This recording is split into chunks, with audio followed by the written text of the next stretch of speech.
Hola a todos, bienvenidos, buenos días. Bienvenidos a la clase del día de hoy. En el primer tema de esta sesión vamos a hablar sobre los trastornos hemodinámicos. Los trastornos hemodinámicos se refieren en general a alteraciones de la circulación, del balance de líquidos dentro de los diversos compartimentos en el cuerpo, el espacio intravascular, extravascular, o también alteraciones en la distribución de los líquidos entre el espacio intra y extracelular.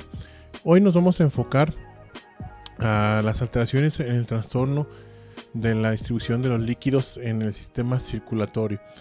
Entonces vamos comenzando con la clase del día de hoy, empezando con este pequeño detalle. Bueno, las células o los tejidos normales requieren para su metabolismo y función de un sistema circulatorio intacto que les lleve tanto oxígeno como nutrientes, que les lleve también hormonas para las células que necesitan hormonas, por ejemplo, o factores de crecimiento, que les lleve también electrolitos para mantener los potenciales de membrana y agua también para las reacciones, pero también un sistema circulatorio que elimine las sustancias que se producen como desecho o como residuo o remanente de las diversas reacciones que hacen las células en su interior para obtener energía. Por ejemplo, desechos metabólicos o dióxido de carbono. Entonces, de todo esto se encarga el sistema circulatorio. Vamos entonces a empezar a revisar algunas alteraciones que se pueden presentar, algunas entidades patológicas que se pueden asociar a alteraciones en la circulación, ¿sí? en la función de este sistema circulatorio. Empezando con el edema. El edema, bueno, viene de la palabra oidema, que significa hinchazón, ¿sí? Es cuando un tejido aumenta de volumen. Este se debe a una acumulación excesiva y anormal de líquido libre en el espacio intersticial o a veces en las cavidades serosas, por ejemplo la cavidad peritoneal o la cavidad pleural, pericárdica. También podemos llamarle edema al exceso de líquido dentro de la célula, el llamado edema celular, aunque en ocasiones le denominamos también degeneración hidrópica, ¿sí? Una acumulación excesiva de líquido adentro de la célula. Este edema, bueno, puede ser localizado o puede ser generalizado o difuso. Cuando se localiza, bueno, lo vamos a localizar en un órgano, en un tejido, por ejemplo, en una extremidad, ¿sí? O en un órgano como en el hígado, como en el riñón, en el cerebro, etcétera. O puede ser también generalizado, en este caso le vamos a llamar anasarca.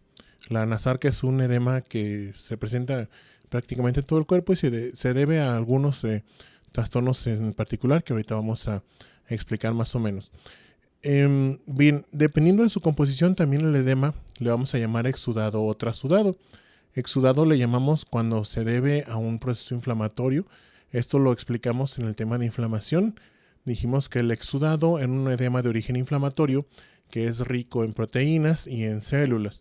El trasudado es un edema de origen no inflamatorio que tiene un bajo contenido de proteínas y bajo contenido de células, entre otras diferencias que tienen estos dos diferentes edemas, pero esas son las principales, el contenido proteico y de células.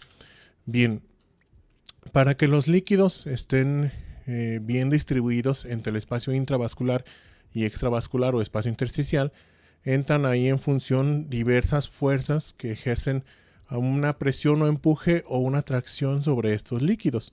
Aquí estamos viendo las 4 principales fuerzas o presiones que existen entre el espacio intra y el extravascular. La fuerza que empuja los líquidos hacia el exterior es la llamada presión hidrostática. Esta viene o es producto de la presión arterial, la fuerza con la que el corazón bombea la sangre. Entonces, esta presión hidrostática provoca una fuga normal de líquidos en la circulación capilar o en las arteriolas, sobre todo en la circulación capilar, porque recuerden que las células que están aquí afuera en el intersticio necesitan oxígeno y nutrientes. Si el líquido permaneciera únicamente en los vasos sanguíneos, no se podrían nutrir estas células. Entonces, hay que llevarles líquidos con oxígeno y nutrientes a estas células. Por eso se da esta fuga de líquido que se ha cuantificado y más o menos se ha determinado que son los 14 mililitros por minuto. Entonces, este líquido, si se quedara ahí, se nos produciría un edema. ¿Qué es lo que pasa? Entran en función otras fuerzas diferentes a la que lo sacó, que era la presión hidrostática. Primero está la presión oncótica o presión coloidosmótica del plasma, que es la que está dada por las proteínas principalmente ahí en el plasma. Estas proteínas traccionan el agua, la traccionan de regreso a la luz del vaso para que pueda regresar y no se acumule ahí en los tejidos. Esta presión oncótica del plasma tracciona un volumen aproximado de 12 mililitros por minuto. El excedente que nos queda de 2 mililitros por minuto, bueno, se acumularía ahí de no ser por el drenaje linfático que vemos de aquí del lado derecho en la diapositiva. Los vasos linfáticos drenan ese excedente de líquido, que sería más o menos 2 mililitros por minuto, y entonces no se nos acumula líquido ahí en condiciones normales en el intersticio. ¿Qué pasa si afectamos alguna de estas fuerzas o de estas presiones? Bueno, se nos produce un edema.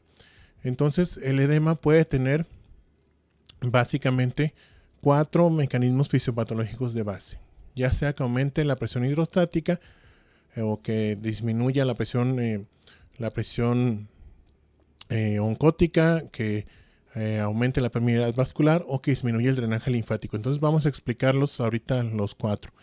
Primero, el aumento de la presión hidrostática. Bueno, se entiende, va a empujar con más fuerza el líquido o el agua contra las paredes del vaso y lo va a expulsar en una cantidad aumentada, no en esos 14 mililitros por minuto que veíamos.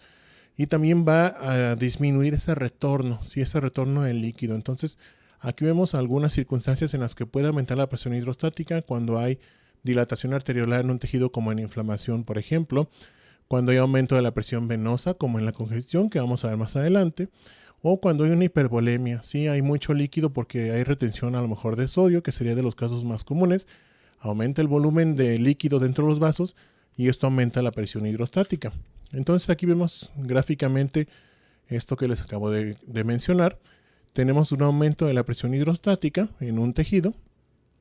Entonces en la luz de los vasos de ese tejido se expulsa el líquido de forma normal en la red capilar, pero esa presión hidrostática aumentada no permite que se dé el retorno de esos 12 mililitros por minuto aproximadamente de líquido nuevamente hacia la luz del vaso por la presión oncótica. Entonces hay un rechazo de ese líquido, no hay reabsorción de regreso aquí por la presión hidrostática aumentada. Aquí entra en función el drenaje linfático. Si fijan, el drenaje linfático tiene una capacidad muy grande para drenar líquido, ¿sí? O los vasos linfáticos tienen una capacidad muy grande para drenar líquido de los tejidos.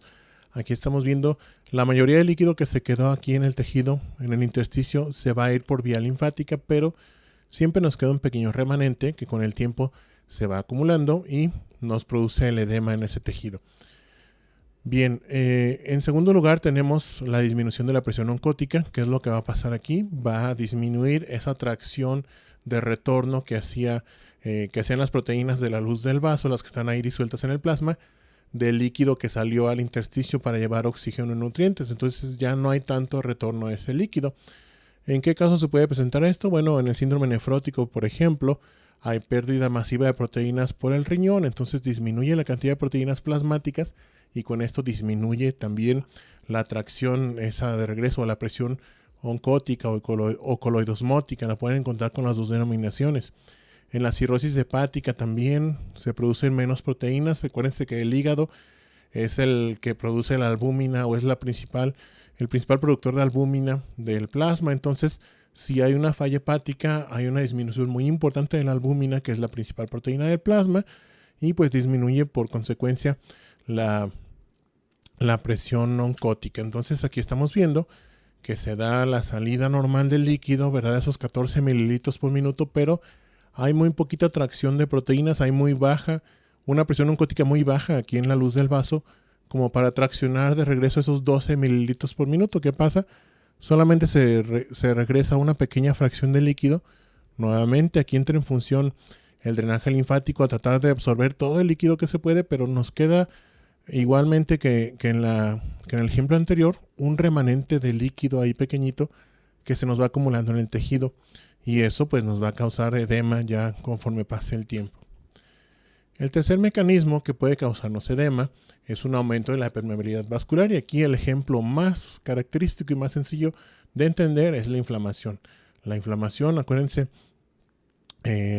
mediada por los citocinas y demás, que son vasoactivas, es decir, que tienen un efecto sobre los vasos sanguíneos, van a hacer estas citocinas que aumente la permeabilidad de los vasos. Acuérdense que se contraían las células endoteliales, por ejemplo, o aumentaba la transitosis, ese paso de sustancias de un lado a otro de la célula endotelial. Entonces aumenta la permeabilidad de los vasos, se fugan proteínas, se fugan células, los mismos leucocitos al ir saliendo del vaso dañan la pared de los vasos y el endotelio y aumentan más la fuga de líquido, y esto pues hace que haya una fuga masiva de líquidos. Fíjense bien aquí, están muy rebasados esos 14 mililitros por minuto porque por todos lados está perdiendo líquido ese vaso. El drenaje linfático hace lo que puede por mantener a raya ese edema, por drenar todo el líquido que se pueda, pero a fin de cuentas se ve muy rebasado por la fuga masiva de líquidos de estos vasos sanguíneos y se acumula rápidamente mucho líquido en el intersticio. Y eso, bueno, todos lo han visto, todos hemos tenido inflamación en algún momento por algún golpe, una herida, lo que sea. Esa zona inflamada se edematizó rápidamente. Ahí la acumulación de líquido no es tan progresiva como, por ejemplo, cuando hay aumento de la presión hidrostática o disminución de la presión coloidosmótica. Aquí el aumento del volumen por la formación de edema es más rápido. Acuérdense que la inflamación aguda empieza a actuar de forma inmediata en cuanto se produce el daño al tejido, por ejemplo. Otro ejemplo que nos pone aquí la diapositiva anterior, las quemaduras, pero es por lo mismo. Hay daño a los tejidos, en este caso por el calor. Hay daño al intersticio, a los mismos vasos sanguíneos, y esto pues promueve una fuga masiva del líquido al exterior. El cuarto mecanismo para producir edema es una obstrucción linfática. El drenaje linfático será muy importante para eliminarnos ese pequeño excedente que siempre se quedaba en los tejidos cuando ya se hacía el retorno del líquido por la presión oncótica. Entonces, si hay una obstrucción de la vía linfática, porque a lo mejor se seccionó el vaso linfático como en el linfedema postquirúrgico, o hay una obstrucción mecánica de los vasos linfáticos como en el cáncer, ¿sí? Cuando crece un tumor comprime los vasos linfáticos, entonces este drenaje linfático se ve disminuido.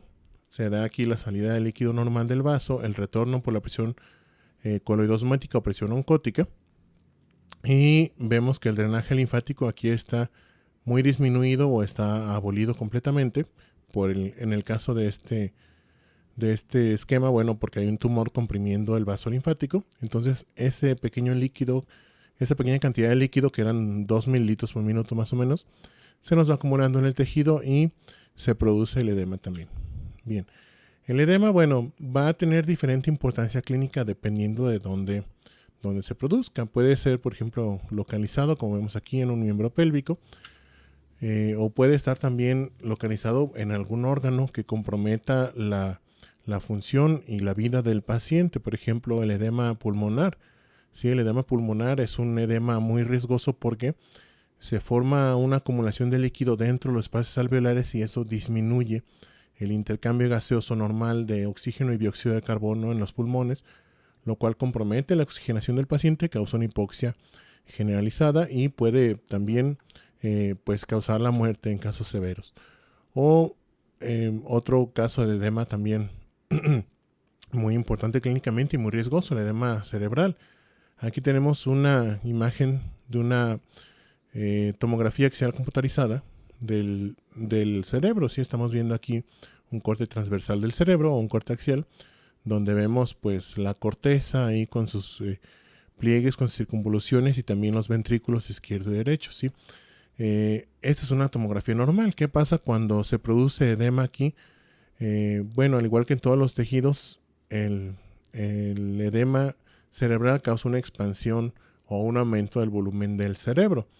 Pero el cerebro está contenido por la bóveda craneal. Entonces, ¿qué es lo que va a pasar? Se va a comprimir el parénquima cerebral contra la bóveda craneal y eso nos va a causar daño al tejido. En un caso como este, edema cerebral severo, fíjense cómo incluso los ventrículos ya no se pueden visualizar porque es tanto el edema en este cerebro que se está comprimiendo y se están borrando diversas estructuras. Esta compresión puede causar ruptura de vasos sanguíneos, por ejemplo aquí en las meninges, o isquemia del tejido. ¿Sí? Al comprimir el tejido contra el hueso, le llega menos sangre, se producen isquemias, se pueden producir infartos cerebrales. Por eso es de un riesgo muy alto o de una importancia clínica muy importante, muy grande, el edema cerebral. Bien, pasando a otras alteraciones del equilibrio de los líquidos o de la circulación, vamos a hablar sobre la hiperemia y la congestión. Estas son dos condiciones que se pueden parecer mucho, a veces se pueden confundir porque en las dos hay un exceso de sangre en un órgano o tejido, sin embargo es por causas distintas. La hiperemia, también le llaman ahorita algunos libros hiperemia activa, y a la congestión hiperemia pasiva. Sí, a la hiperemia, vamos a dejarle nada más así el nombre para no confundirnos, es un proceso activo. O sea, hay una acumulación de sangre oxigenada en los tejidos porque hay una dilatación de las arteriolas, entonces a un tejido llega más sangre.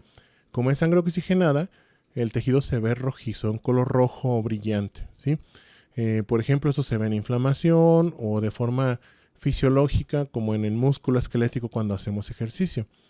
La congestión es un proceso pasivo. Aquí la entrada de sangre al tejido es normal, pero la salida de sangre está comprometida, está disminuida por diversas causas. Entonces, al obstruir el drenaje venoso o reducirlo, empieza a acumularse sangre, pero es sangre hipoxigenada, por lo tanto los tejidos se tornan violáceos. Otra diferencia que hay, la hiperemia, por lo general la vamos a ver aguda nada más en los tejidos, o sea, es un proceso agudo de inicio rápido y de corta duración. La congestión, esta la podemos ver de forma crónica en algunos tejidos, es decir, que sea un proceso que ya tiene varios días o incluso meses o años, y esto va a causar cierto daño en los tejidos que nos los va a ir modificando. Bien, aquí tenemos en la representación gráfica de estos dos procesos. Del lado izquierdo tenemos la situación normal, donde entra a una cantidad de sangre más o menos similar a la que sale de ese tejido. En la hiperemia hay un aumento en la cantidad de sangre arterial que ingresa al tejido y se acumula sangre rica en oxígeno y nutrientes, por lo tanto el tejido se ve rojizo. En la congestión, el drenaje venoso está disminuido, entonces se empieza a ver acumulación de sangre hipoxigenada, lo cual le da al tejido un color violáceo. Pero aquí el problema no es nada más el color, el problema es que la sangre está hipoxigenada, entonces las células de este tejido tienen una disminución de la cantidad de oxígeno disponible y también de los nutrientes, y eso nos crea problemas cuando esta congestión se produce de forma crónica. Un ejemplo muy característico de la hiperemia en este caso, bueno, pues la inflamación, ¿verdad? Aquí vemos una amigdalitis aguda bacteriana. Vemos aquí estas amígdalas que tienen estas placas blanquecinas ahí sobre su superficie, que muy probablemente están causadas por una infección por estreptococos. Y vemos como las amígdalas están aumentadas de tamaño, hay edema ahí en esa zona, pero también las vemos rojizas de un color rojo brillante. Incluso se les puede notar muy marcada la trama vascular porque hay dilatación arteriolar y le está llegando más sangre oxigenada. Este es un ejemplo de hiperemia. Aquí tenemos algunos otros ejemplos. Por ejemplo, el edema agudo pulmonar es una hiperemia, pero aquí esta tiene o va a causar consecuencias muy graves o puede tener consecuencias muy graves en el paciente. No, perdón, esta no es hiperemia. Estamos hablando de congestión ya aquí, perdón. El edema agudo pulmonar ya es un tipo de congestión. Les dije, la congestión puede ser aguda o crónica. Sería una congestión aguda. Cuando hay una falla ventricular en el corazón, una falla del ventrículo izquierdo, empieza a disminuirse la velocidad con la que circula la sangre en el circuito pulmonar. Sí, porque el ventrículo izquierdo no puede bombear la sangre efectivamente, entonces empieza a estancar ahí la sangre. Esto causa una congestión de la circulación pulmonar. Va a haber dilatación de las venas pulmonares y esto va a hacer que aumente la presión hidrostática en la circulación venosa del pulmón y empiece a haber un trasudado, empieza a formarse un trasudado. Al aumentar la presión hidrostática sale más líquido y este líquido se acumula en los alvéolos. Entonces esto, aquí lo estamos viendo en un corte histológico. Todos estos espacios como celdillas son alvéolos. Aquí está señalado uno con esta flecha. Y vemos que en vez de estar pues de color blanco como este que está aquí abajo, que tuvieran puro aire, tienen un material proteináceo, ese material como rosa pálido amorfo, porque están llenos de líquido con cierto contenido de proteínas. ¿Sí? Aunque es un contenido escaso, de todos modos tiene proteínas este líquido y pues lo podemos ver así, de un color rosa pálido. Entonces este líquido nos va a disminuir el intercambio de gases en el pulmón y esto compromete la vida del paciente. La congestión también la vamos a ver de manera crónica. Les dije, a diferencia de la hiperemia, esa por lo general nada más se presenta aguda. La congestión, bueno, es un ejemplo muy característico de la congestión crónica es la congestión hepática. También, por ejemplo, la insuficiencia cardíaca crónica es otro ejemplo de congestión crónica, pero aquí vamos a enfocarnos en el hígado. Esta congestión hepática se puede deber también a una insuficiencia cardíaca, de hecho es lo más común. Nada más que cuando hablamos de insuficiencia cardíaca, pues habría que mencionar toda la congestión en general en el cuerpo. Aquí nos vamos a centrar en el hígado. Entonces, ¿qué pasa cuando hay congestión hepática? La circulación de salida del hígado está disminuida. Esto empieza a causar, igual que en el pulmón, un aumento de la presión hidrostática de las venas de salida o de retorno, de donde está el retorno venoso del hígado. En este caso serían las venas centrolobulillares. Hay un aumento de la presión hidrostática y disminución del flujo sanguíneo. Esto causa una hipoxia de los hepatocitos, empiezan a volverse atróficos, se empiezan a necrosar y empieza a haber necrosis centrolobulillar en el parénquima hepático, lo cual nos va a dar un patrón de hemorragia muy característico que le da el aspecto macroscópico de nuez moscada del hígado. Aquí estamos viendo una imagen. Si este es un corte de parénquima hepático, lo estamos viendo en macroscópico, ¿sí? Todos estos puntos de color más oscuro como violáceo o café oscuro son zonas de hemorragia. Bueno, esta es una nuez moscada para que vean el parecido que tiene con el patrón de hemorragia aquí o la imagen que podemos ver en el hígado. Este hígado nuez moscada se asocia a un proceso de congestión crónica en el hígado. Aquí vemos en el corte histológico qué es lo que pasa en el parénquima. Están las venas centrolobulillares aquí señaladas y hay necrosis centrolobulillar. Los hepatocitos que estaban aquí más cerca de la vena centrolobulillar tienen menos oxígeno y nutrientes, empiezan a atrofiarse y con el tiempo empiezan a morir por apoptosis o a necrosarse, y eso nos va a causar esas zonas de hemorragia en el centro de los lobulillos, que son estos puntos oscuros, ¿sí?, que vemos en el parénquima hepático. Bien, vamos a pasar ahora a lo que es la hemorragia, pero tenemos que hablar un poquito primero sobre la hemostasia, ¿sí?, para entender qué es lo que pasa en la hemorragia. La hemorragia está muy sencilla de entender, pues es una extravasación de sangre, ¿sí?, del espacio intravascular al extravascular. Cuando es hacia el exterior esta salida de sangre, pues le llamamos hemorragia a secas. Si se contiene esta sangre dentro de un tejido, ya sea en el intersticio, por ejemplo, le llamamos, o en el tejido de algún órgano, le llamamos hematoma. También se puede contener esta hemorragia en una cavidad, por ejemplo, en el peritoneo o en la cavidad pleural, ahí en el espacio pleural, en el tórax. Entonces ahí le ponemos el nombre de la cavidad seguido antecedido por la palabra hemo, por ejemplo, hemotórax, hemoperitoneo, etc. Bien, entonces, hablando sobre la hemostasia, pues eso es un proceso, o es una secuencia de diferentes subprocesos que se lleva a cabo cuando hay una lesión vascular, y este tiene la finalidad de limitar la pérdida de sangre y después reparar el endotelio para reparar la pared del vaso y pues que vuelva la circulación a su forma normal. Aquí intervienen distintos elementos, las plaquetas, los factores de la coagulación, el mismo endotelio, y pues este proceso tiene como que su actividad mayor cuando ya se forma el coágulo sanguíneo. ¿Sí? Ya después que se forma bien un coágulo sanguíneo, empiezan los procesos de reparación del tejido, y todos los eventos que se llevaron a cabo antes de la formación del coágulo empiezan a disminuir o a ser abolidos para controlar el crecimiento de este coágulo. Y después, una vez que se repara el vaso, este coágulo se elimina y regresa a la normalidad la circulación sanguínea.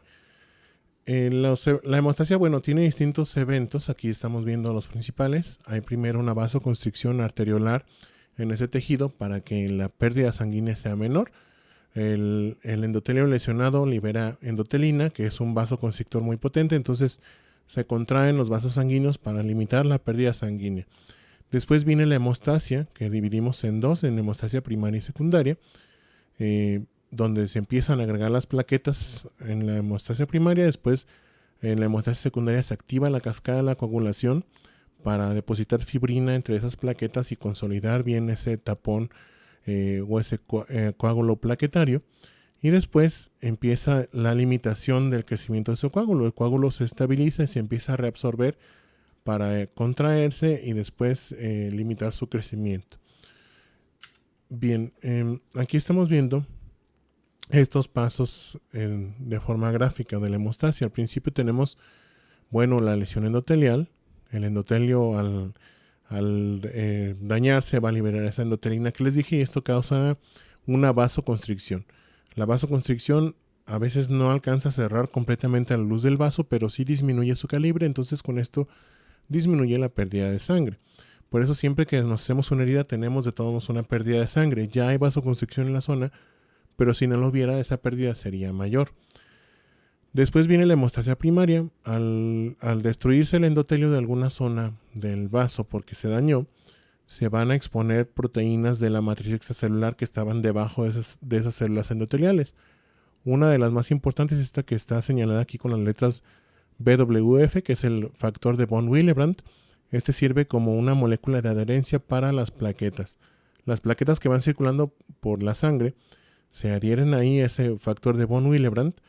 Al interactuar con este factor, al pegarse ahí, este factor también va a estimular la activación de las plaquetas. Las plaquetas normalmente van flotando como pequeños globulitos en la sangre, pero cuando se activan cambian su composición y se toman una forma, le dicen los libros, como de erizo, ¿sí? Se contraen ciertas partes de su membrana para que tenga una forma más irregular y con esto se puedan adherir más fácil a otras plaquetas. Al mismo tiempo, las plaquetas, cuando se activan, que toman esta forma de erizo, empiezan también a liberar gránulos que tienen dentro de su citoplasma, que tienen diversas sustancias como el adenosín difosfato o el tromboxano A2, que van a promover una mayor agregación plaquetaria y activación de las plaquetas que están ahí vecinas. Entonces, utilizando diversas proteínas que tienen su superficie, las plaquetas se van pegando una con otra, así se van agregando.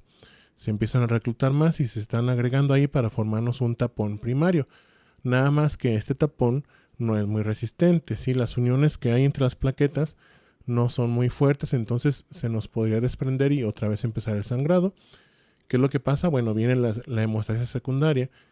El tejido endotelial o las células endoteliales dañadas también liberan otra sustancia llamada factor tisular, y este va a activar la vía extrínseca de la cascada de la circulación, la cual es una serie de procesos también que involucra diversas proteínas y enzimas, que va a tener como resultado final la formación de fibrina, ¿sí? Que va a polimerizarse ahí entre las plaquetas y hacer como si fuera el cemento entre los ladrillos para hacer una unión más firme entre ellas y se pueda formar el coágulo definitivo. Y al mismo tiempo que ya se está dando esta hemostasia secundaria, en la periferia de esa zona lesionada empiezan a producirse también factores anticoagulantes para que ese coágulo no crezca de más, ¿sí? Si no nos taparía la luz del vaso, se nos haría una trombosis. Entonces empiezan a producirse o a activarse diversas sustancias como el activador tisular de plasminógeno, que nos va a iniciar la cascada de la fibrinolisis, rompe la fibrina, o la trombomodulina, que bloquea ciertos factores de la cascada de la coagulación para limitar la acción únicamente aquí a esta zona donde está el trombo.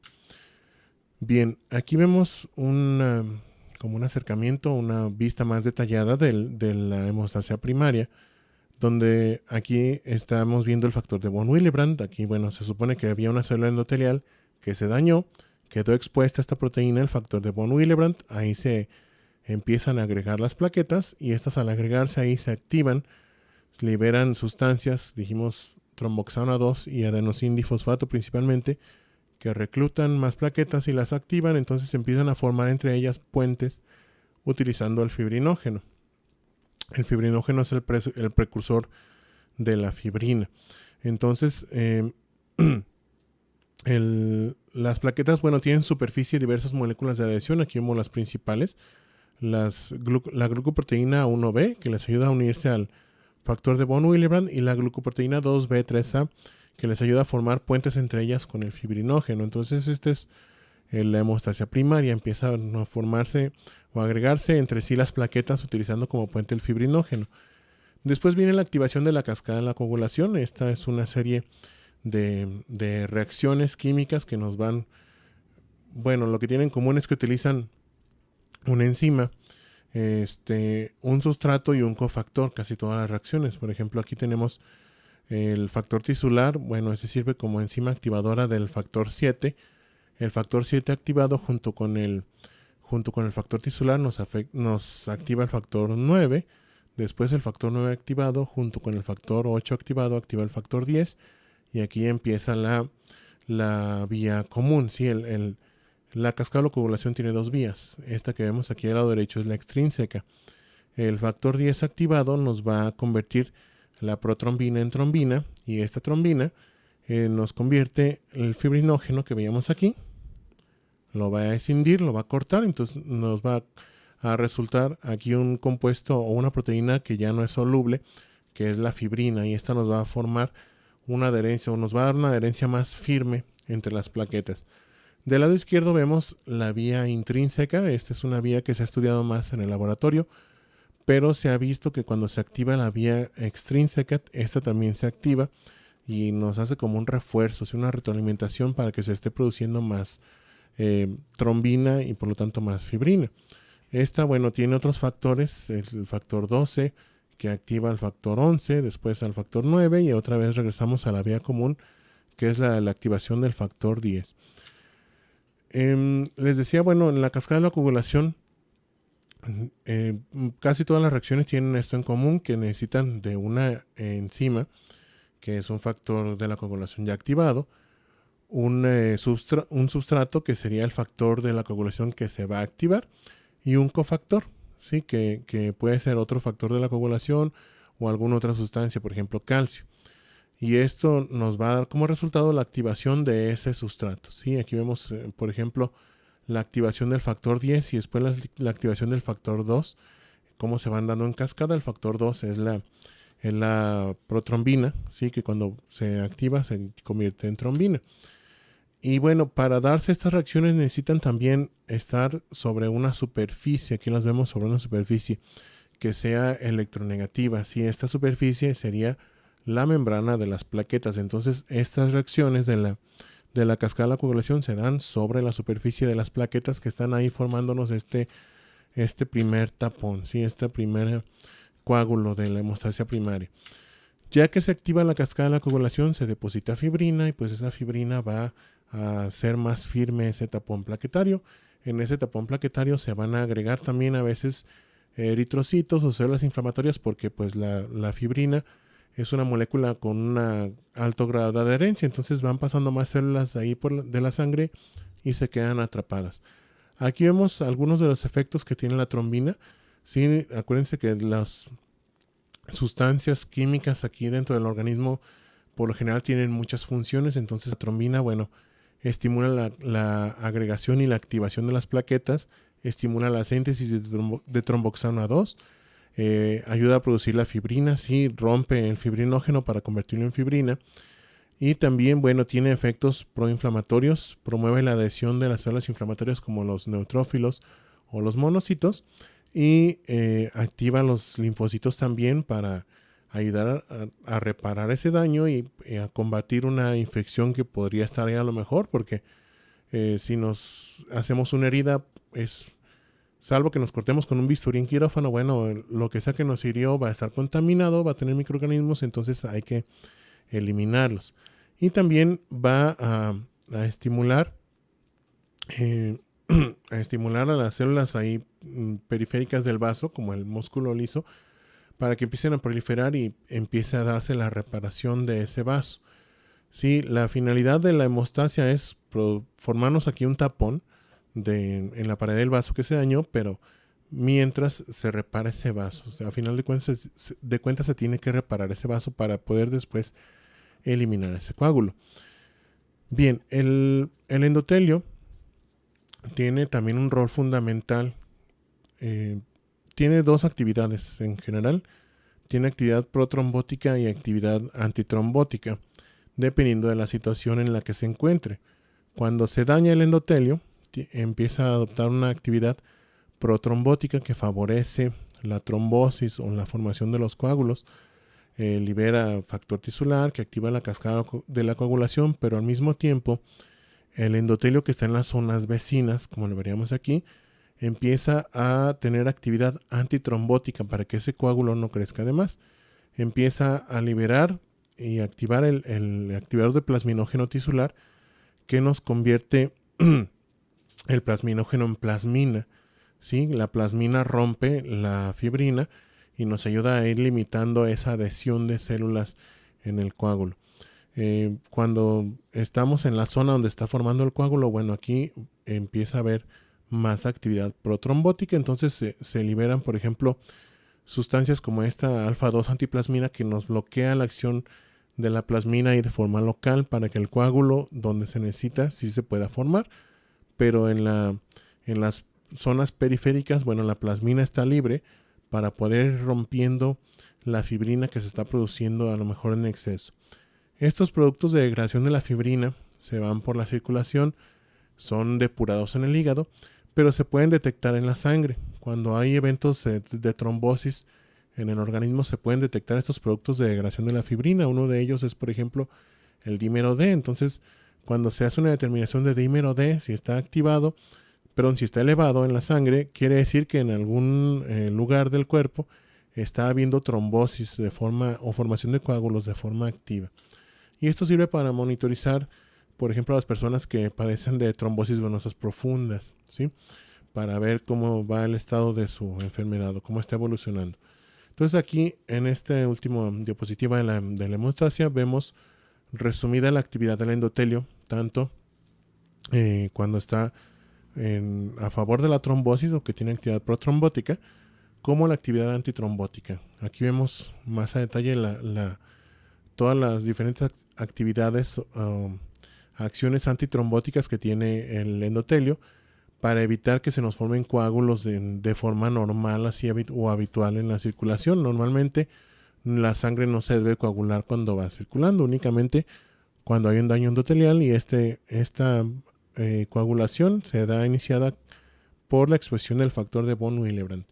En circunstancias normales el endotelio es anticoagulante, tiene sustancias que van a prevenir la activación de las plaquetas o van a inhibirla, ¿sí? Porque también, bueno, cuando está formando el coágulo, aquí la sangre sigue circulando, entonces empieza a arrastrar esa sangre factores de la coagulación, fibrina y demás productos de la coagulación que nos podrían formar un coágulo en otra zona. Entonces aquí entran en función todos estos mecanismos del endotelio para que si se detectan algún factor de la coagulación activado, por ejemplo, sea inhibido y destruido para evitar una coagulación en un sitio no deseado. Aquí tenemos algunos ejemplos.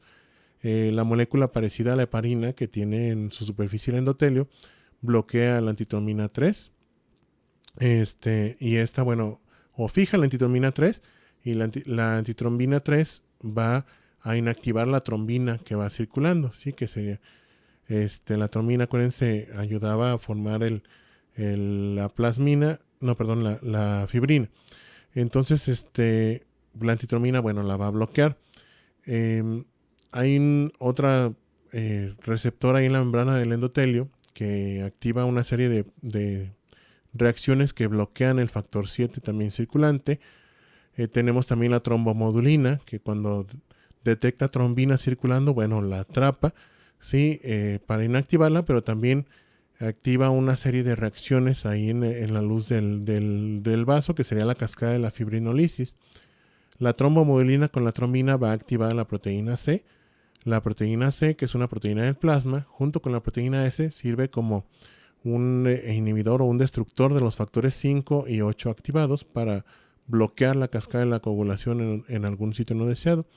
Y bueno, también se liberan factores endoteliales como prostaciclinas, que sería esta prostaglandina I2, óxido nítrico o adenosina difosfatasa, que inhiben la agregación de las plaquetas, y también el activador del plasminógeno tisular, que activa la fibrinolisis y activa el plasminógeno, y el plasminógeno al convertirse en plasmina rompe la fibrina, que puede ir circulando también por ahí para evitar la formación de trombos.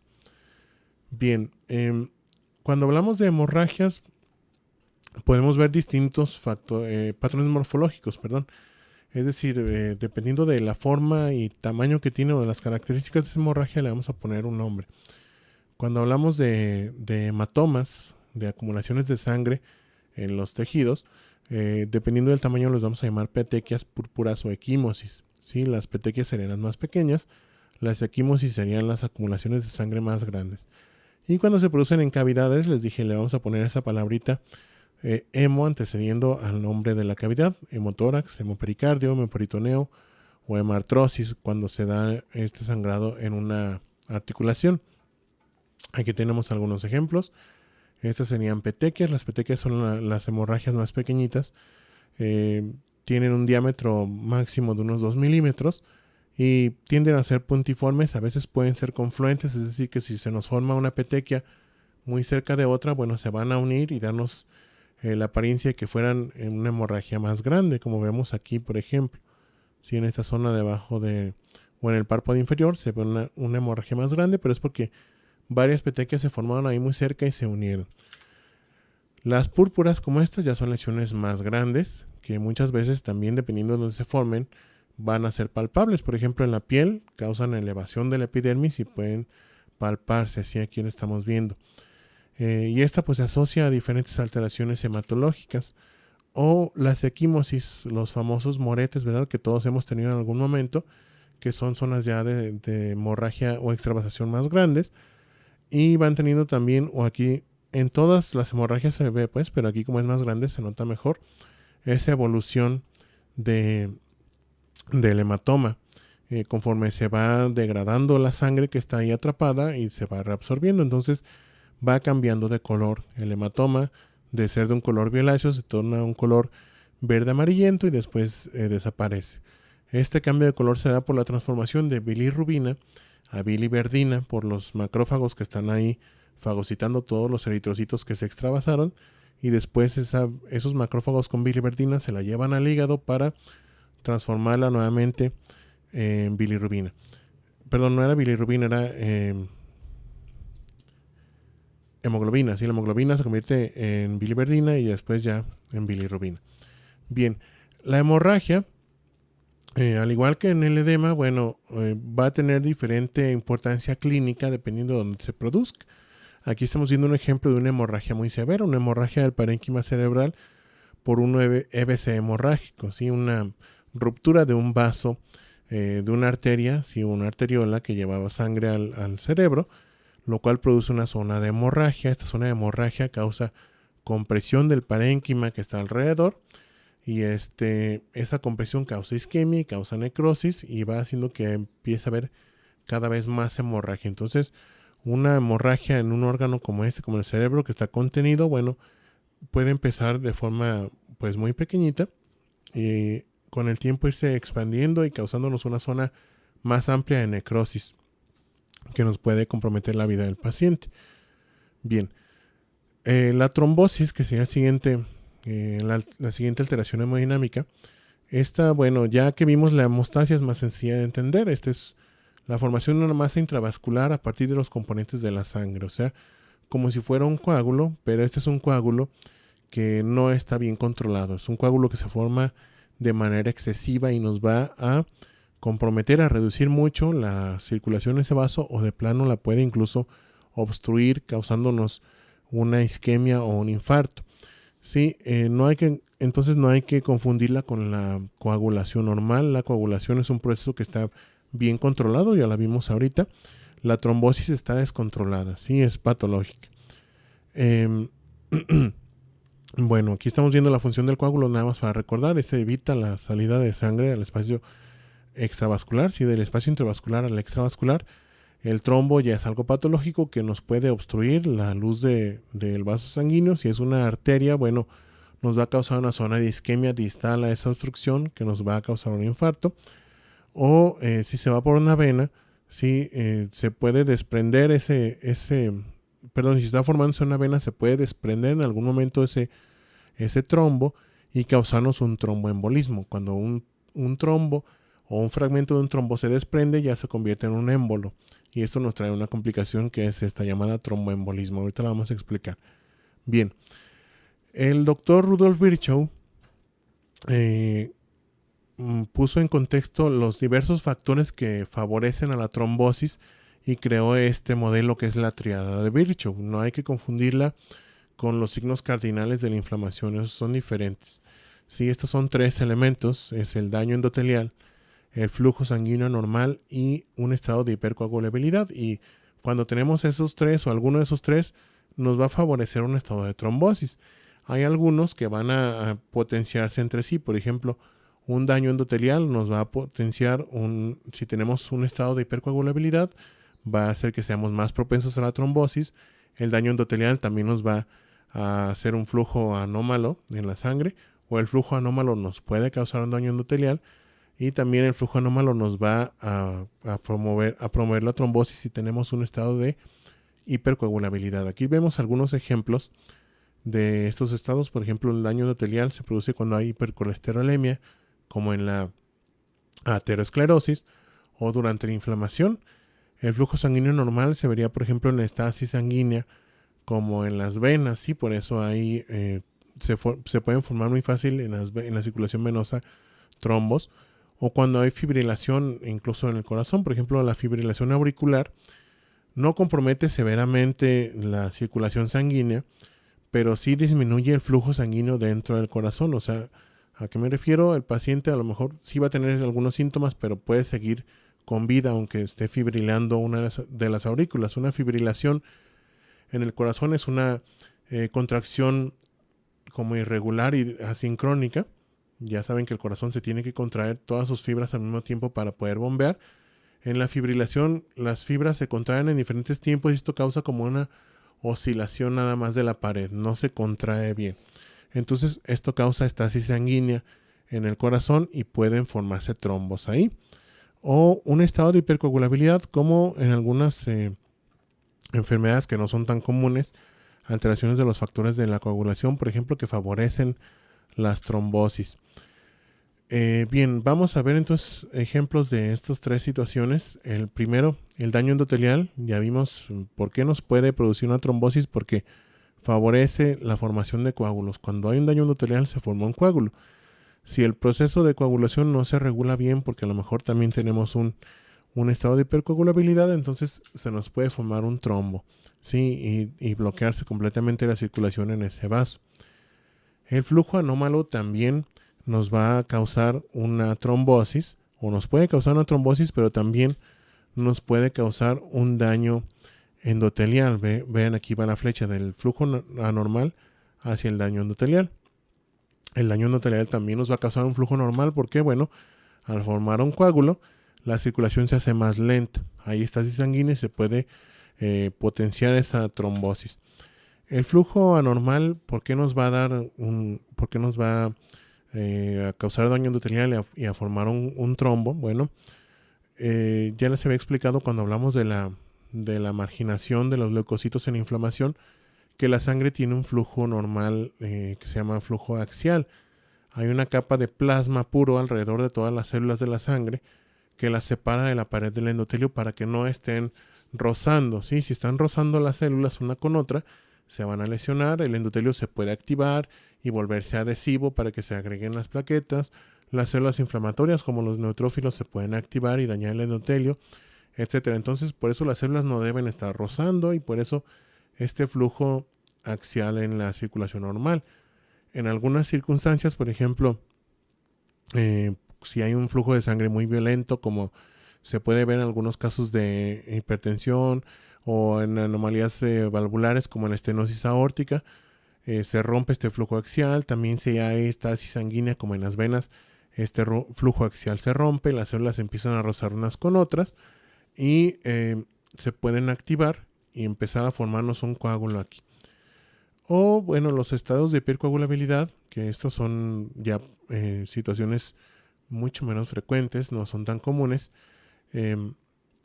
Dentro de estos mismos, aunque no son tan comunes, tenemos a los que son más frecuentes, los más raros y los muy raros. Por ejemplo, una mutación en el factor 5 que hace que este sea resistente a la lisis por la proteína C. La proteína C, acuérdense, es una proteína que forma parte de la cascada de la fibrinolisis.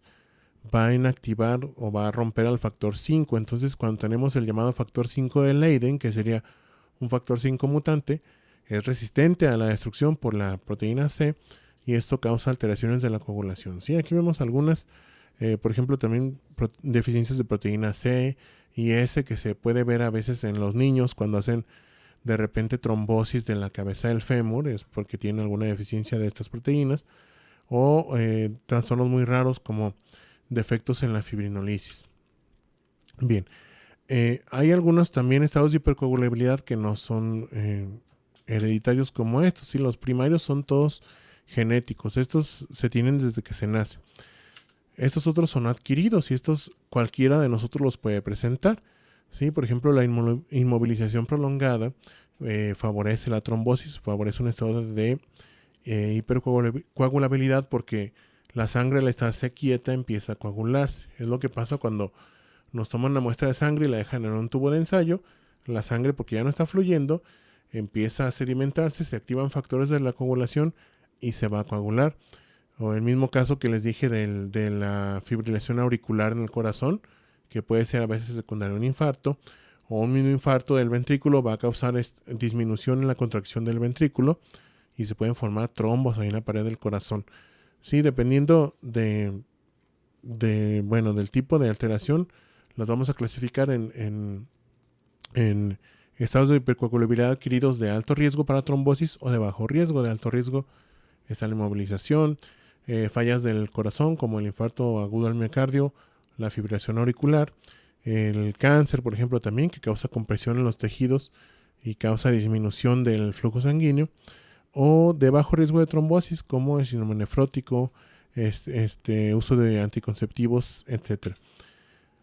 Bien, dependiendo, bueno, la trombosis también puede tener distinta causa y localización, ¿sí? Y esta se va a asociar a distintos, dependiendo de su localización va a tener muchas veces distintas causas. Por ejemplo, en las venas, la trombosis se asocia más a una estasis de la sangre, un flujo muy lento.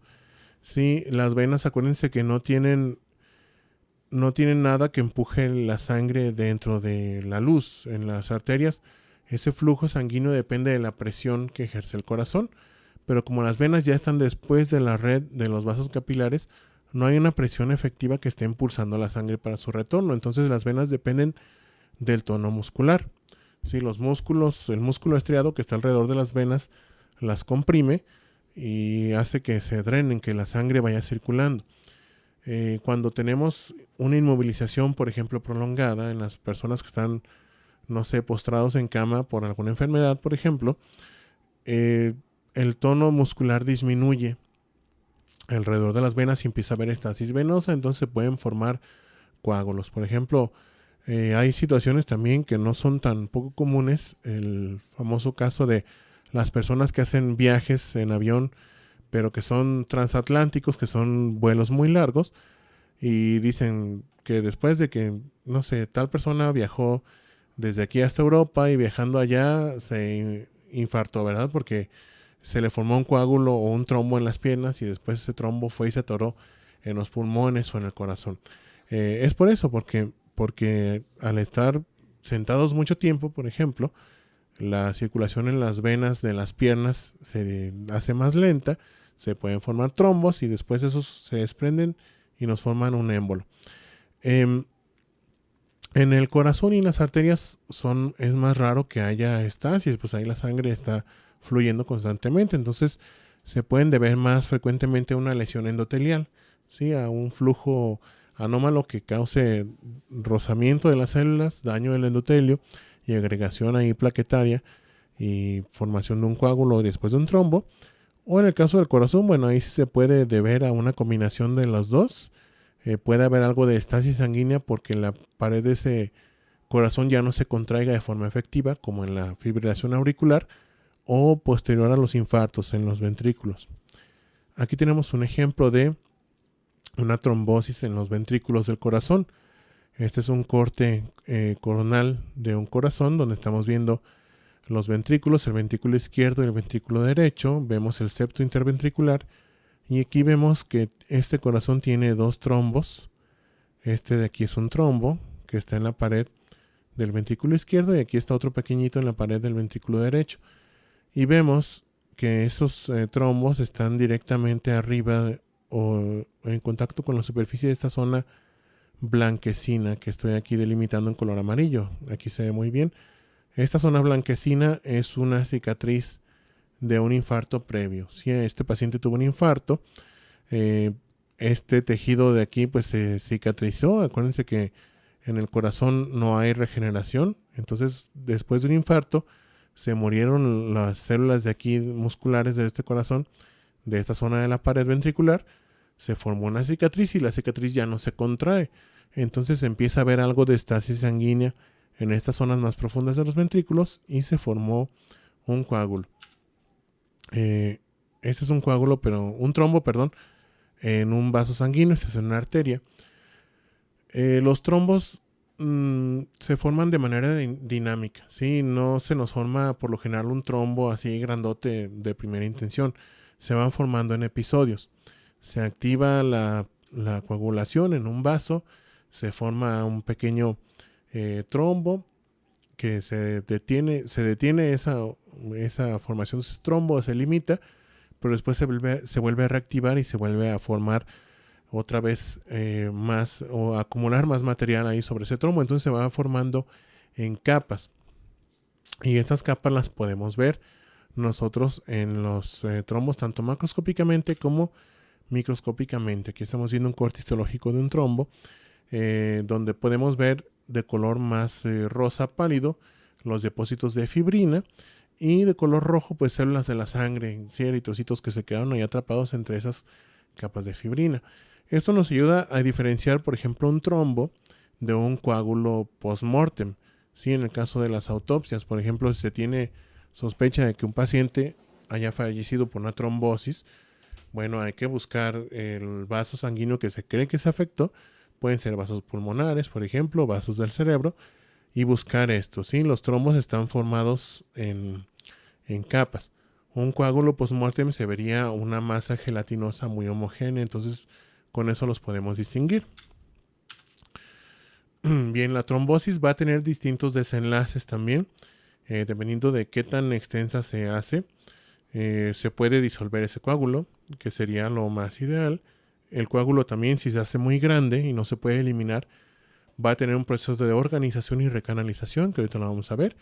El trombo puede aumentar su tamaño, que sería la propagación, o puede desprenderse el trombo o desprender un fragmento, y lo cual nos va a causar un tromboembolismo. Aquí estamos viendo las 4 situaciones. La resolución, bueno, se entiende fácilmente, ¿verdad? El trombo se elimina, ¿sí? Y la circulación del vaso se restablece completamente a la normalidad. Este sería el caso más ideal, pero no siempre pasa así. Normalmente vamos a encontrar más bien algo como esto. Los trombos se hacen muy grandes, entonces obstruyen una gran parte de la luz, y para que no se estén dando estos eventos de que se rompe el trombo y luego nos forma una embolia, bueno, el trombo empieza a infiltrarse por células inflamatorias que van destruyendo a las plaquetas, células de la sangre que se quedan atrapadas ahí, van degradando la fibrina, pero van sustituyendo todo ese tejido o ese contenido del trombo por tejido fibroso. Entonces el trombo se integra a la pared, ya se hace como una cicatriz en la pared del vaso. Pero como esta cicatriz o este tejido fibroso nos va a disminuir la luz del vaso. Aquí lo estamos viendo. Bueno, se van a formar después nuevos canales a través de esta zona que se consolidó o que se organizó. Entonces esta es la recanalización. Organización es cuando el trombo se convierte en tejido fibroso que se integra a la pared, y después la recanalización es cuando se forman nuevas luces capilares a través de ese trombo para ayudarle a pasar más sangre de un lado a otro, ¿sí? De ese vaso. La propagación, bueno, es cuando un trombo aumenta de tamaño. Aquí vemos, por ejemplo, un trombo que se formó en este vaso de calibre mediano, pero empezó a crecer y se nos fue a otro vaso más grande y terminó por taponarnos también ese vaso. Sí, la propagación es cuando el trombo va creciendo. Y finalmente el tromboembolismo, que sería una de las complicaciones más severas. Al trombo que se formó en un vaso se le desprende un fragmento que se va a llamar ya émbolo. Ese fragmento se va a ir circulando hasta llegar a una parte de la circulación donde ya no cabe por su tamaño y se va a atorar y nos va a tapar de forma súbita la circulación en esa zona. Estas son causas frecuentes de, bueno, el llamado tromboembolismo pulmonar o también de infartos al miocardio. Sí, la persona, bueno, a lo mejor ya tenía afectación en las coronarias por aterosclerosis, que nos va a dar un efecto muy parecido a este de la organización. Nada más que aquí no es por un trombo, aquí es porque se formó una placa de ateroma, pero tendría el mismo efecto. Se reduce la luz de las coronarias, entonces si se lesiona esta placa se nos va a formar un coágulo aquí, un trombo, y pues nos va a tapar de forma aguda. O si viene un émbolo de otra parte de la circulación, se va a atorar en esta luz que ya está reducida de tamaño y nos causa un infarto agudo en el miocardio. Pero eso lo vamos a ver más adelante en otro tema. Bueno, aquí estamos viendo un ejemplo de una organización y recanalización. Esta era una arteria donde se formó un trombo muy grande que se convirtió ya en tejido fibroso. Fíjense cómo parece que estuviera muy gruesa la pared de la arteria. Esta flecha amarilla está delimitando todo el espesor de la pared. La luz nos quedó aquí en la zona central. Entonces podemos ver alrededor muchos vasitos capilares que se formaron para ayudarnos a llevar sangre, aquí también en el interior, para llevar sangre de un lado a otro de donde está ese trombo, ¿sí? Para ayudar a recanalizarlo. Bien, casi para terminar ya este primer tema. Bueno, la embolia. Esta es una complicación de la trombosis. Bueno, puede ser complicación de la trombosis, puede deberse también a otros materiales. Cuando proviene de un trombo le llamamos tromboembolia, ¿sí? Pero podemos tener también embolias por otro tipo de materiales, por ejemplo, material ateromatoso de una placa de aterosclerosis, grasa, contenido de la médula ósea, cuerpos extraños, ¿sí? Como el talco en los guantes de cirugía, etcétera. Incluso microorganismos o gas, ¿sí? Como las embolias gaseosas. ¿Qué es básicamente una embolia? Bueno, es cuando hay tránsito de un material extraño que no es propiamente sangre, ¿sí? En la luz de un vaso, y después este material se atora en algún lugar de la circulación y nos causa una obstrucción de la luz de forma aguda. Este material pues puede ser de diversas naturalezas o ser con distintos componentes. Aquí vemos un ejemplo de una tromboembolia.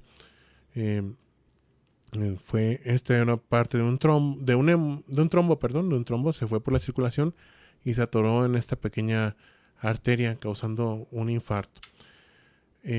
Una tromboembolia pulmonar, que este es un caso muy severo donde trombos grandes que vienen de las venas popliteas, por ejemplo, en las piernas, se desprenden, viajan por la circulación y suben por la vena cava y después pasan sin problema ahí por el corazón derecho, pero al ingresar a la circulación pulmonar se atoran ya en las arterias pulmonares, causando una obstrucción masiva. Aquí vemos el trombo atorado en una bifurcación de una arteria pulmonar que le da esta configuración que le llaman los libros sencilla de montar, ¿verdad? Como cuando nos subimos al caballo que ponemos una pierna de cada lado. Bueno, este trombo se atoró así en una bifurcación, haciéndonos una obstrucción masiva y causando pues la muerte del paciente en muchas ocasiones.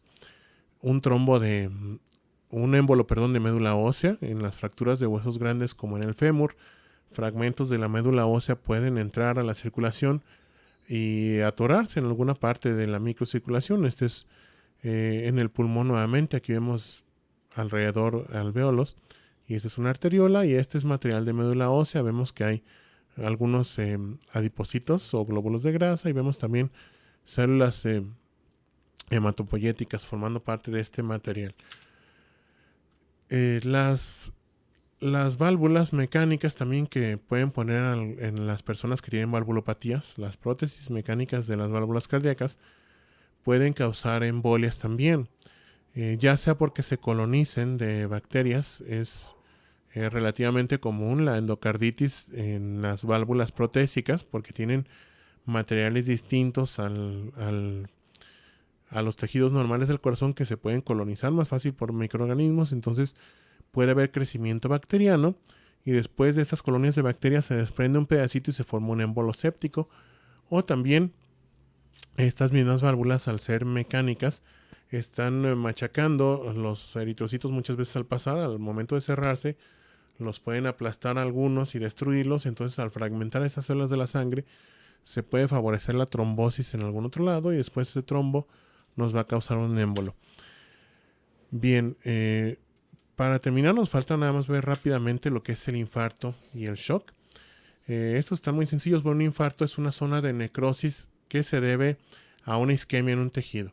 Dependiendo del tejido en el que estemos viendo el infarto, y dependiendo de la circulación que se va obstruyendo en este tejido, podemos tener distintas imágenes o patrones macroscópicos del infarto, los llamados infartos blancos, infartos rojos o sépticos. ¿Sí? Los infartos blancos se dan en los órganos que tienen una sola entrada de sangre por una vía arterial, por ejemplo en el riñón o en el vaso, ¿sí? Entonces, al tapar una vía de entrada de la sangre, todo el resto del órgano se va a... esa zona que dependía de esa arteria se va a vaciar de sangre, ¿sí? Se va a deprivar de sangre, entonces va a quedar de un color más claro o blanquecino, por eso su nombre. Los infartos rojos, bueno, pueden ser arteriales o venosos, pero estos se producen más en los órganos que tienen varias vías de entrada de sangre. O cuando se tapa la circulación venosa. Por ejemplo, en las torsiones testiculares, cuando se tuerce el testículo, se comprimen los vasos del cordón espermático, ahí va la arteria y la vena, pero las venas, como son tienen una pared más delgada, tienen la luz es más colapsable o más fácilmente colapsable la luz de las venas, se van a cerrar antes que la arteria. Entonces, esto va a hacer que disminuya la salida de sangre del testículo, pero sigue entrando sangre por la arteria, normal. Entonces hay congestión de ese testículo y empieza a haber acumulación de sangre, empieza a haber necrosis y queda de un color rojizo todo ese testículo porque sigue entrando sangre, ¿sí? No se vació completamente. O en los pulmones, cuando hay una trombosis pulmonar, si se compromete la circulación nutricia del pulmón, bueno, el pulmón también tiene la circulación funcional, que es la que lleva a cabo el intercambio de gases. Entonces sigue entrando sangre a ese tejido y toma una coloración rojiza en zona de infarto. Y bueno, los infartos sépticos, estos son como una cosa aparte, sí, es cualquier zona de infarto de un tejido que se coloniza aparte por microorganismos. Bueno, le vamos a llamar así. Este es un ejemplo de un infarto. Este es un infarto agudo al miocardio. Vemos un corte axial de un corazón, la pared ventricular, y vemos aquí esta zona de color como blanco amarillento en la pared ventricular, que será la zona de isquemia, ¿sí? de este corazón. En el corazón, bueno, es el flujo que tiene el impulso eléctrico que causa la contracción. Al ser detectado por los electrodos en los electrocardiogramas, nos da ese trazo característico, ¿verdad?, de las ondas P, QR, S y T. Entonces, cuando nosotros afectamos en alguna zona esa contracción, recuerden que cuando hay una isquemia en el corazón, este esquema ya lo habíamos visto en la parte de abajo, la función celular, o sea, la contracción de esas células miocárdicas disminuye. Entonces, al disminuir o al alterar la contracción de las células miocárdicas, este impulso ya no se transmite de forma igual. Se va a alterar el flujo de electricidad, y ese flujo de electricidad puede ser detectado por los electrocardiógrafos, dándonos esos característicos supradesniveles que vemos aquí, ¿verdad? Ese supradesnivel de la onda T, por ejemplo, en los infartos agudos del miocardio. Bien, este es un ejemplo de los infartos blancos y rojos. Del lado derecho tenemos un vaso. Sí, el vaso, acuérdense que recibe sangre únicamente por la arteria esplénica y la drena por la vena esplénica. Entonces se tapó una arteria de este vaso y pues todo el parénquima que dependía de esa arteria se deprivó completamente de sangre y quedó de un color blanquecino. Es una característica también que tienen los infartos, que por lo general se ven bien delimitados porque sobre todo cuando son arteriales, al obstruir esa arteria, bueno, únicamente el tejido que dependía de esa arteria se va a ver con esos cambios. El resto del tejido se sigue viendo normal. Del lado izquierdo tenemos un infarto rojo. Este es un pulmón donde hubo una trombosis aquí pequeñita en uno de los del lóbulo inferior de este pulmón. Sí, creo que es el pulmón derecho. Entonces, pues aquí se ve una zona de infarto donde se ve de un color como rojo violáceo. Ha sido un infarto rojo porque siguió entrando sangre aquí de la circulación funcional a este pulmón.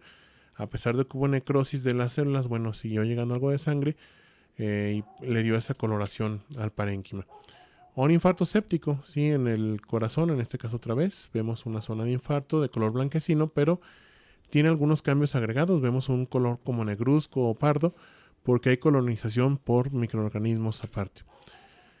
Los infartos, bueno, van a causar necrosis del tejido y esa necrosis al repararse va a dejar evidencia. Entonces aquí vemos un riñón que tuvo un infarto muy extenso de la corteza del segmento medio. Fíjense cómo aquí vemos bien la corteza que tiene un aspecto granular, se ve como abombadito aquí también en este otro lóbulo, pero en este otro polo, pero en el segmento medio, aquí en la parte donde está el hilio, vemos cómo está aplanada, ¿verdad? La corteza renal, porque hay una cicatrización aquí. Hubo un infarto previo en este riñón que después al repararse dejó una cicatriz muy extensa. Los infartos también al causar necrosis del tejido, bueno, pueden debilitar ese tejido y si está sometido a fuerzas muy intensas, ese tejido se puede romper. Entonces aquí vemos una complicación muy muy severa de los infartos agudos al miocardio, que sería una perforación del ventrículo. Sí, este paciente tuvo un infarto del ventrículo izquierdo.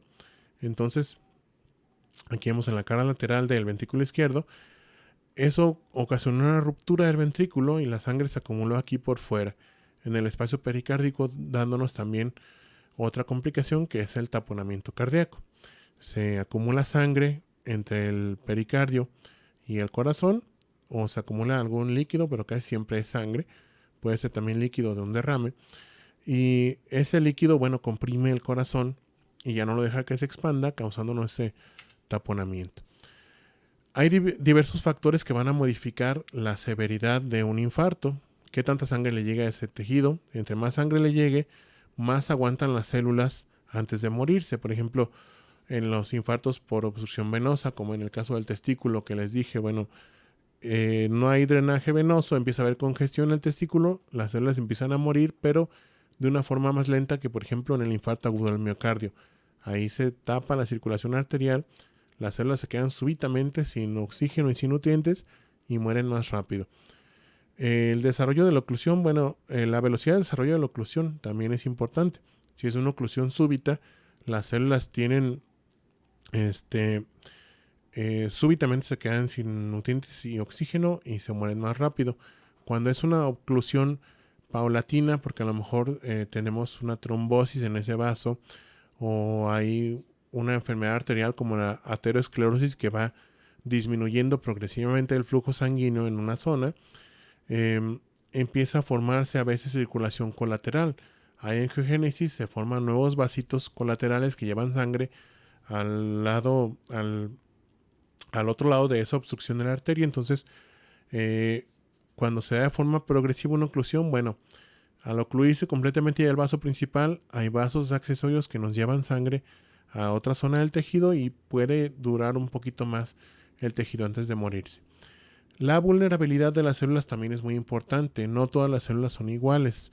Dependiendo de su función metabólica, van a tener un aguante mayor o menor a la isquemia. Las neuronas, por ejemplo, son las células más lábiles que tenemos. Esas en 3 o 4 minutos de isquemia se mueren, ¿verdad? Ya tienen cambios irreversibles y necrosis. Las células del corazón aguantan, fíjense, hasta 10 veces más que una neurona, 30 minutos comparado con 3 minutos, pero aún así, ya les había puesto este ejemplo, como por lo general la gente no se infarta entrando al hospital, ¿verdad? Se infartan en su casa, se infartan en el trabajo, en el paseo, donde se están lejos de un área de atención médica. Es por eso que hay tantas muertes por infarto, ¿sí? Porque no alcanzan a restablecer la circulación en ese corazón y las células se mueren. O si son, por ejemplo, fibroblastos, como en el tejido conectivo, los fibroblastos pues están a gusto, no tienen una función ahí muy demandante. Entonces, si les llega un proceso, si se establece una isquemia en un tejido, bueno, aguantan mucho tiempo antes de morir, porque tienen un metabolismo mucho más bajo comparado con estas otras dos células. Y finalmente, bueno, el contenido de oxígeno en la sangre que le llegaba a ese tejido. Si tenemos de base una enfermedad pulmonar que nos afecta la oxigenación de la sangre, entonces ya estamos de forma crónica con una hipoxia. En cuanto ya le acabamos de obstruir la circulación a un tejido, esas células van a morir más rápido porque ya estaban hipoxigenadas, ya tenían menos oxígeno disponible o de reserva. Entonces, en cuanto se tapa la circulación, ahora sí, por no sé, una trombosis o lo que sea, esas células van a morir más rápido a que si tuvieran, comparadas con células del mismo tipo, pero que tuvieran una oxigenación normal. Bien, para terminar vamos a ver en un par de diapositivas nada más lo que es el shock. El shock es un estado de falla circulatoria que va a comprometer la perfusión a los tejidos y va a causarnos un daño celular permanente y necrosis consecuencia de la hipoxia y la isquemia en los tejidos. Es decir, no le va a llegar suficiente sangre a los tejidos y los tejidos empiezan a sufrir de hipoxia, después de isquemia y empiezan a morir. El shock tiene 3 fases: la fase inicial, también llamada fase no progresiva, la fase progresiva y la fase irreversible. Cada una de estas se relaciona más o menos con esos cambios que vimos de la lesión reversible e irreversible. En la fase inicial o no progresiva, aquí entran en función todos los mecanismos contrarreguladores que tiene el cuerpo para mantener la perfusión a los órganos vitales. Sí, por ejemplo, podemos hacer taquicardia, tenemos la respuesta adrenérgica que causa vasoconstricción para que llegue más sangre a los órganos vitales como el cerebro, el corazón, los pulmones, el intestino, etc. Y esto, bueno, va a hacer que se sigan perfundiendo los órganos vitales y que el paciente no muestre un deterioro clínico evidente. Por eso se llama fase no progresiva. Es decir, al paciente lo vemos todavía estable, únicamente vamos a poder detectar algunos cambios en los signos vitales. Por ejemplo, vamos a ver taquicardia, pero lo vemos al paciente taquipneico y normotenso. Esto ya nos debe llamar la atención porque no es normal tener una taquicardia, pero tener una presión arterial normal. Si nosotros vemos taquicardia en una persona que no tiene un shock, vamos a verla acompañada también de una hipertensión transitoria. Si nosotros salimos a correr, le damos unas 3 vueltas a la manzana, nos subimos corriendo las escaleras, se nos va a acelerar el ritmo cardíaco, pero también nos va a subir la presión arterial al mismo tiempo. Cuando tenemos la pura taquicardia y la presión normal o incluso un poquito baja, bueno, ahí ya es algo que nos debe llamar la atención de que el paciente no está en condiciones fisiológicas normales. Después viene la fase progresiva. Se llama así porque el paciente ahora sí empieza a manifestar datos de deterioro clínico, empieza a ver datos de hiperfusión celular, ¿sí? Empieza a ver ya, por ejemplo, trastornos metabólicos como la acidosis, se empieza a agravar la circulación en otros órganos vitales y ya empieza a ver, por ejemplo, también que oliguria, ¿sí? En los riñones, oliguria porque ya les llega menos sangre. Y bueno, aquí clínicamente al paciente, entre otras manifestaciones, vamos a poderlo identificar más bien con estos 3 signos, ¿sí? Va a haber taquicardia, taquipnea, pero empieza a haber ya hipotensión. Esta presión arterial que teníamos normal ya se pierde. Entonces, ¿qué quiere decir? Que los mecanismos contrarreguladores ya para el shock o para mantener la circulación y perfusión a los tejidos ya no nos se están dando abasto, ya se rebasaron. Entonces, aunque el corazón está acelerado y estamos respirando de forma más rápida, también los tejidos ya no están perfundiendo y ya empezamos a ver hipotensión en el paciente. Aquí empiezan a tener deterioro clínico y ya la fase irreversible, aquí es cuando ya en las células hay lesión irreversible. Entonces, aunque se restablezca la circulación a los tejidos, aquí ya el paciente ya pues únicamente, o sea, ya tiene daño permanente en los tejidos y muy probablemente va a fallecer. Aquí ya vemos un deterioro clínico muy marcado. Empieza ahora sí a haber bradicardia, bradipnea e hipotensión, y es porque ya hay lesiones celulares y tisulares graves en todos los órganos y sobre todo los órganos vitales. Y bueno, aunque hay muchos tipos de shock, podemos agruparlo en estos tres tipos que serían de los más comunes: el cardiogénico, el hipovolémico o el asociado a inflamación sistémica. El cardiogénico, como su nombre lo dice, se debe a una falla cardíaca, ¿sí? Ya sea porque hay un infarto agudo del miocardio, porque hay un daño en el ventrículo como una ruptura ventricular, una arritmia, etcétera, que nos va a hacer que el corazón no envíe suficiente sangre a los tejidos y por lo tanto haya hipoxia e isquemia.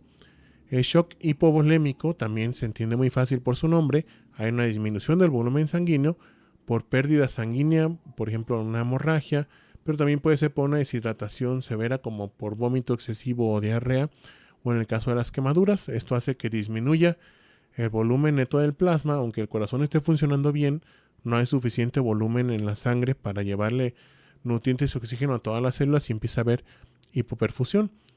O el shock asociado a inflamación sistémica. Aquí entran varios tipos como el shock séptico, que se ven las infecciones bacterianas o por hongos, el shock anafiláctico, etcétera, que se deben a la producción y liberación masiva de citocinas en el espacio intravascular, que van a causar, entre otros muchos efectos, una vasodilatación o una disminución de la contracción cardíaca, lo cual va a comprometer el flujo sanguíneo y hacer que le llegue sangre insuficiente a los tejidos, causando nuevamente un estado de choque.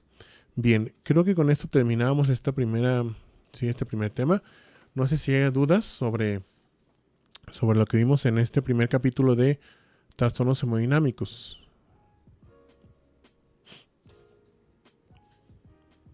No, todo bien. No, muy bien. No, perfecto, muy claro.